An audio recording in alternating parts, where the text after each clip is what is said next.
Boa noite a você que acompanha a TV Canção Nova no Brasil, em outras partes do mundo. Com muita satisfação, nós estamos aqui chegando para mais um programa Além da Notícia. Hoje o nosso tema do programa é o novo Código de Processo Civil e para isso temos aqui dois convidados especiais.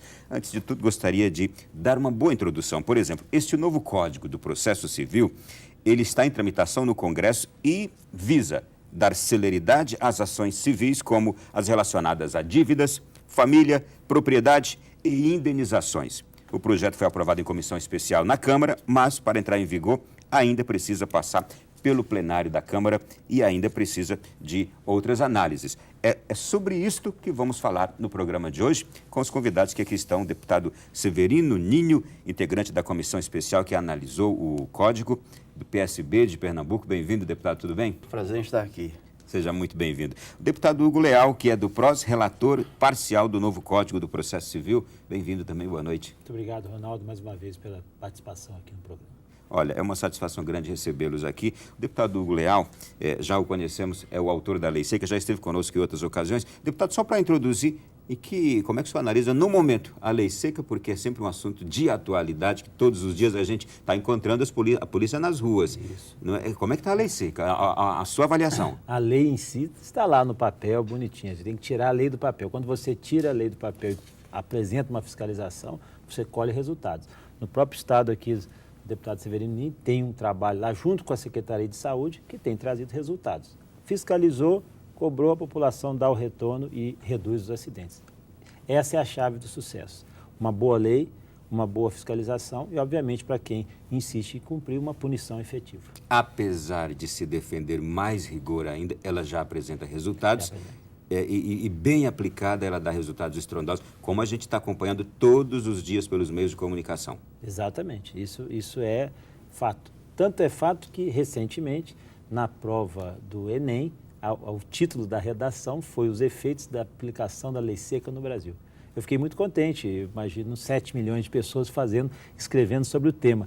Vai se disseminando uma cultura, né, dessa vedação de beber e dirigir. As pessoas vão se conscientizando cada vez mais. Essa é uma forma também muito inteligente de quem fez. Eu não tive nenhuma influência, mas foi muito inteligente de quem aplicou, porque vai criando essa cultura. 7 milhões de pessoas escrevendo sobre um tema que está em debate sempre no país. Muito bem. Conhecendo melhor o deputado Severino Ninho, de onde vem o seu Pernambuco, que região, como podemos apresentá-lo? Eu sou do Grande Recife, Igaraçu, onde está a igreja mais antiga do Brasil. Já que estamos numa TV Católica? TV Católica, então Santos Cosme e Damião, 1535, uma cidade de 102 mil habitantes, a 30 quilômetros do Recife. Cidade irmã de Olinda, fundada pelo mesmo Duarte Coelho, donatário da capitania de Pernambuco. Região bastante de religiosidade bastante forte, arraigada. A religiosidade, é uma região também industrializada. Muito bem. Bom, o assunto do nosso programa de hoje é o novo Código de Processo Civil. Eu quero saber o que é o novo Código de Processo Civil, porque pouco se conhece, entende-se por isto muitas coisas, mas como entender bem o que é e o que se pretende com esse novo Código? Só para dar uma introdução, Ronaldo, eu acho que é importante o nosso telespectador entender, porque eu sou advogado, o Severino também é advogado. Para quem é advogado, o Código de Processo Civil é uma coisa muito natural. Mas para você, para o telespectador, a gente tem que explicar que o nosso país, o Brasil, optou por fazer uma legislação toda codificada. Por exemplo, nos Estados Unidos você não tem códigos. Nos Estados Unidos você tem a lei maior, a Constituição, depois os julgados da Suprema Corte como balizadores. Aqui nós optamos por um sistema francês que tudo nós temos código. Código comercial, Código Civil, Código Penal, Código Eleitoral, Código de Trânsito. Nesse sistema, os códigos vão definindo o escopo legal aqui no país. E aí nós temos aqui, neste caso, para regular matéria civil, matérias como você disse, família, de empresa, do dia a dia, as questões jurídicas, as relações também pessoais, contratuais, você tem o Código Civil. E para estabelecer as relações proibitivas, criminais, você tem o Código Penal. Então, nós temos os dois grandes códigos de discussão, o Código Penal e o Código Civil. Isso estabelece crimes e penas, e o outro estabelece as relações jurídicas entre pessoas. Então eles são distintos. São distintos. O civil é distinto do penal. Penal, exatamente. O penal é um código à parte que prevê todas as penas, todos os crimes e penas que são os fatores que obviamente, você contra o patrimônio, contra a pessoa, ou seja, toda uma série de elementos que estão no Código Penal, que já foi objeto de discussão também na Câmara de Deputados em outro período. E você, para cada código desse, você tem um código também diferente dele, que chama os códigos de processo, que vão processar, por exemplo, como é que vai ser o processo penal, quando ele entra na justiça, o que ele tem que ter? A primeira fase, a denúncia, a pronúncia, a contestação, a defesa prévia, como é que funciona, como é que processa esse Código Penal. Então, você tem o Código de Processo Penal para estabelecer a regra para o processamento do crime em juízo.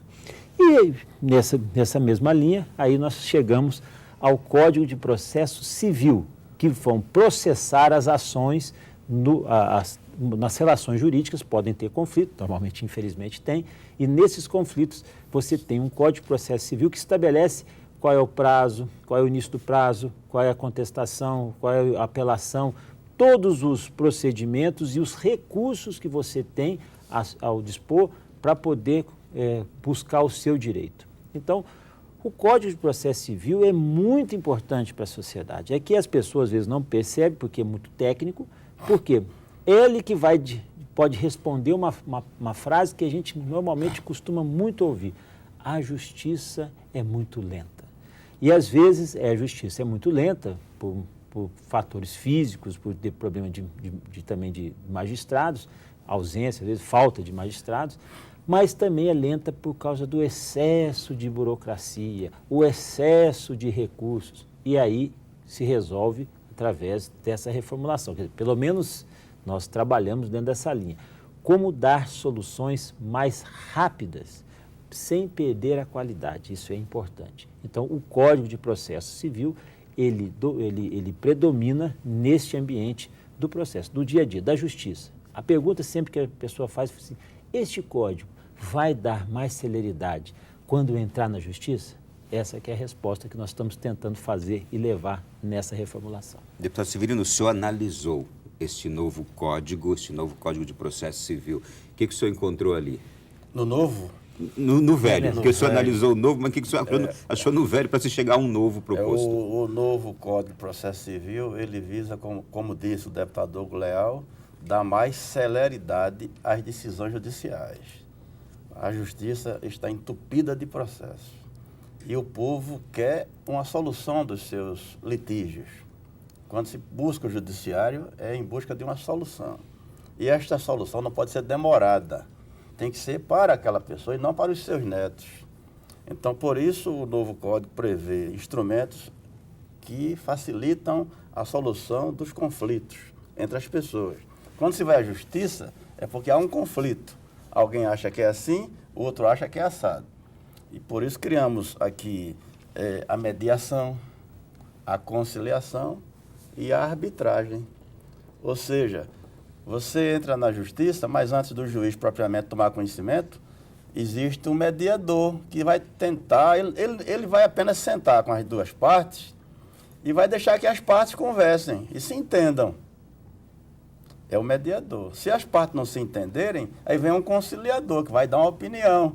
Vamos fazer assim, vamos fazer assado.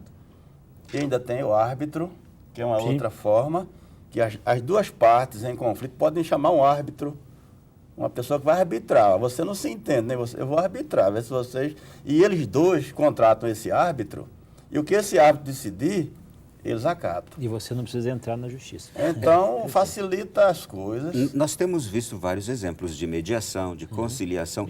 Isto já é fruto de quê? Porque isso não faz parte do Código Antigo. Não.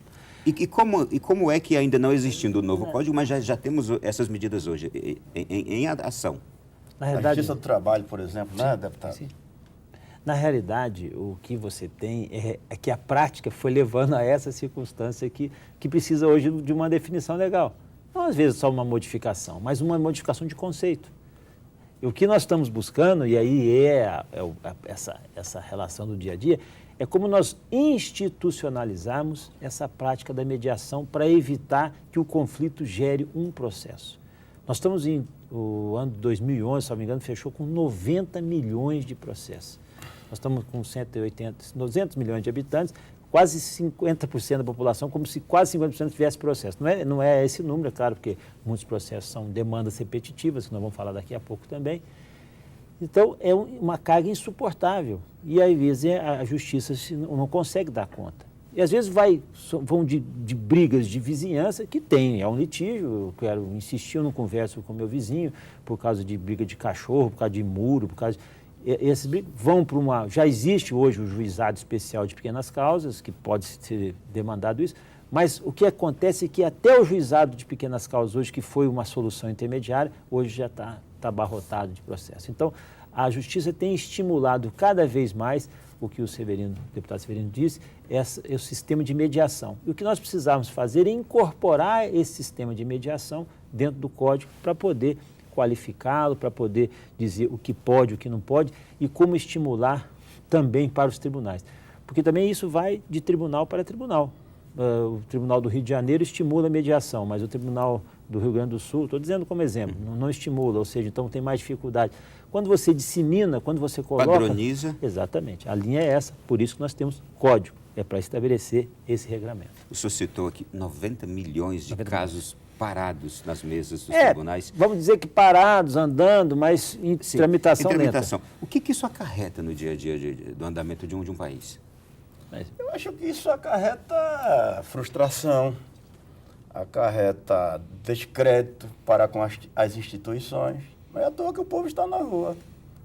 Acarreta a falência do próprio Estado. Você é um cidadão. Provoca injustiça também. Você é um cidadão, paga impostos caros e não funciona o Poder Judiciário, não consegue dar uma solução a um litígio que você leva, porque o Estado existe para você não brigar, não resolver no tapa, não resolver... Olho por olho, dente por dente. Mas o Estado não resolve. Então isso acarreta frustração, isso acarreta desconfiança, isso acarreta, enfim, você é um cidadão ou não é um cidadão? Por isso que a nossa proposta, que começou no Senado com a comissão de juristas, o ministro Luiz Fux, do Supremo, ele não era ainda do Supremo, e nós na Câmara estamos buscando aperfeiçoar. Por exemplo, criamos a questão das demandas repetitivas, o incidente de demandas repetitivas. Milhões de ações iguais, não pode cada juiz julgar de um jeito. Você entra com milhares de ações contra planos econômicos, contra empresa de telefonia. Cada pessoa entra com sua ação e cada juiz vai julgar. Agora a gente está propondo que todas se juntem e o tribunal decida para todas de uma vez só. É um incidente de resolução de demanda. Mas isso cairia mais ou menos naquela solução que já existe para tantos casos, seria um mutirão? Não. Mas não é um mutirão. Não é mutirão, não. Na realidade, você tem por tribunais, né? Vamos supor que no Tribunal do Rio de Janeiro nós temos várias ações contra determinada operadora de telefonia celular. E é a mesma demanda. É o mesmo objeto. É o mesmo objeto. É o mesmo pedido. Aí, um caso de um apagão, um caso de uma circunstância que seja fática. E o tribunal pode pegar um caso, se aquele caso balizador, pedir a suspensão dos outros e, a partir da decisão daquele caso, ele se transforme para toda uma solução para... Ele vincula, exatamente isso, ele vincula todos aqueles outros casos. E você tem lá, tem 10 mil casos, aqueles todos 10 mil casos. Não, cada caso é um caso. Não, se for o mesmo objeto, for uma mesma relação, ele pode resolver. Então, chama-se, pode ser feito no Tribunal de Justiça, pode ser feito no STJ, quer dizer, o tipo de processamento vai ajudar em muito essa circunstância de ter muitas ações, de ter milhares de ações, contra planos econômicos, contra planos de saúde, contra telefonia, aquelas coisas que normalmente a gente vê repetidas vezes nos juizados especiais, pequenas causas e até mesmo nos juízos comuns. E ainda temos a tutela da evidência, né, deputado? O juiz, quando perceber que o seu direito está tão forte que não há dúvida, ele já dá a sentença. Sentença de imediato. Ele não tem que ouvir Bom, o advogado pode recorrer, o advogado da outra parte, mas ele já dá uma liminar que já tem, é como se fosse uma decisão definitiva. Salvo naqueles casos que a decisão cause consequências irreversíveis. Ele não poderia. Mas se houver como retornar ao status anterior, ele pode dar a sentença. Então, o que nós estamos buscando é desafogar a justiça. E tem uma outra coisa importante, que é a obrigatoriedade do julgamento em ordem cronológica. Ou seja, os juízes não vão poder julgar seletivamente um processo porque o advogado é mais influente e veio aqui, ou porque a parte é mais poderosa e veio aqui. Ele vai ter que julgar pela ordem cronológica. E hoje tem funcionado assim? Funciona. Infelizmente. Funciona, infelizmente. Não vamos dizer que são todos os juízes, que são todos os fóruns, mas existe. Ou seja, você tem uma ação antiga lá, está pronta para julgar, ou nova mesmo, está pronta para julgar, já está conclusa. O juiz tem que publicar a pauta. Você vai saber quando o seu processo será julgado. Daqui a pouco a gente volta a falar sobre isso. A gente volta a falar sobre isso daqui a pouquinho. Isso é um instrumento de cidadania importantíssimo. Sim, eu lembrei do caso do meu sogro. Meu sogro tem um processo na justiça que já está com quase 20 anos e até hoje o coitado vive esperando que se dê um desfecho àquilo ali. E não se resolve nada. Agora eu entendi por quê. Bem, nós estamos, no Além da Notícia, falando hoje sobre o novo Código de Processo Civil, claro, fazendo menção constante ao antigo e ao atual, como é que está funcionando hoje, embora já com soluções apresentadas e inspirações que já estão em andamento. Mas já a gente volta no próximo bloco, dando continuidade a essa nossa conversa.